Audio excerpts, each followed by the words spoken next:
नमस्कार प्रेक्षकांनो, लग्नानंतर होईलच प्रेम या मालिकेमध्ये आपण पाहणार आहोत की आता चिठ्ठ्यांमध्ये जीवा आणि काव्याचं नाव आलेलं असतं. तर ते दोघे जण आता स्वयंपाक करणार असतात. दोघेही आता स्वयंपाक करण्यासाठी किचनमध्ये गेलेले असतात आणि स्वयंपाक करत आता बोलत असतात. तर काव्या म्हणत असते की मला ना कधी आता ह्या सगळ्यांना माझ्या मनातलं सांगते ना असं झालेलं आहे. तर मग जीवा काव्याला म्हणत असतो की आता आपण हे सगळं त्यांना सांगून फक्त त्यांच्या चेहऱ्यावर दुःख आणू आणि मला आता अजिबात नंदिनीला दुखवायचं नाहीये बिकॉज आय लव्ह हर. आता हे ऐकून काव्याला धक्काच बसतो. मग ती जीवाला बोलते खरंच.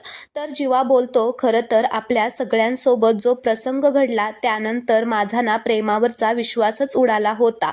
पण नंदिनीने जादू केली आणि एका नवीन जीवाचा जन्म झाला. तर काव्य आता खूपच खुश होते आणि म्हणत असते की क्या बात है, तुझ्या मनातलं प्रेम व्यक्त केलंय की नाही अजून, का अजून तसाच बसलेला आहे. मग आता जीवा तिच्यापासून थोडंसं लांब जातो आणि म्हणत असतो की नाही ना, मला ना भीती वाटतीये. तर आता काव्या मग म्हणत असते की याला काय अर्थ आहे जीवा, आणि तुला कसली भीती वाटतेय, त्यात काय भ्यायचं आहे. असं बोलून ना एकदम मोकळं व्हायचं, जसं तू मला बोलला होतास ना तसं. आता असं म्हटल्याबरोबर जीवा आता तिच्याकडे बघतो आणि त्याला आता खूप मोठा धक्काच बसतो.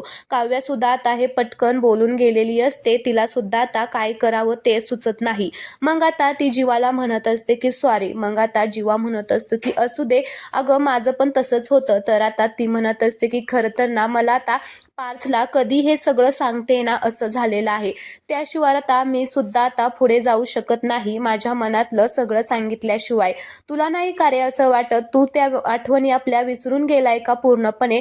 तर जीवाला काय बोलावं तेच कळत नाही. तर आजचा हा छोटा एपिसोड आवडला असेल तर व्हिडिओला लाईक करा, चॅनलला सबस्क्राईब करा. धन्यवाद.